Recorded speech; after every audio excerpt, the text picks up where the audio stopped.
What's up, guys? I got a Cabela's number 5 electric meat grinder, and I thought I would do a little review on it right here. We're going to start by opening it up and chunking these instructions because who the heck needs them?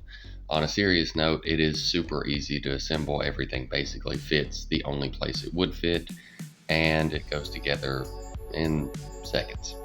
My primary use for this is going to be deer meat because I like to process my own deer, but as of the time of this recording, I've actually ground up about twice as much beef through this as I have deer meat. With that in mind, the only deer that made it to the processor from our house this year cost me right at $160, and this bad boy only cost $100, give or take.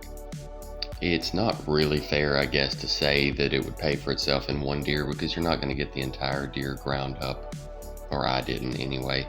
But anyway, life isn't fair. Don't put any of this in the dishwasher. The metal will oxidize. It's going to look ugly. I don't know if it actually affects how it performs, but it just doesn't look good. I know from experience. This part came pre-assembled, but I wanted to take it apart and put it back together anyway. So here we are. We've got our auger and then our blade, and it comes installed with the smaller hole thing. I would probably know what that was called if I read those instructions I threw away, but it's too late now. Anyway, here we go. It also comes with the larger hole thingy that I don't know what it's called and a sausage attachment, and then this thing just snaps in. It's a quarter turn, you mash that button and it locks. It's got a tray that sits on top, and that's like kind of where you put your meat while you're waiting to shove it down that hole and grind it, and that's what we're about to do. So a good tip is you need to stick your meat in the freezer for at least 2 hours. Mine is almost frozen here. It just goes through the machine much better than it would normally.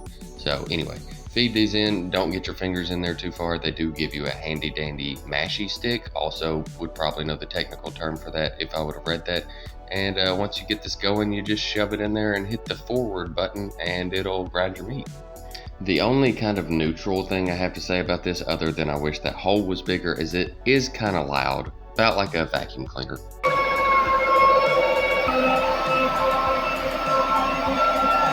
So after I finish all the meat that I have to grind, I usually will put a slice of bread through there just to push out the rest of it. There's usually about a half a hamburger or so left of hamburger meat that wouldn't push out normally.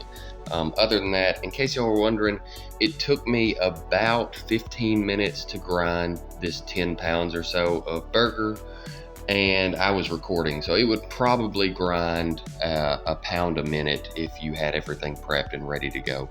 So really, all in all, for $100, it's a pretty good machine. And like I said, I've done about 20 pounds of beef with this as well. So really appreciate y'all watching, and hope y'all like, share, comment, and subscribe.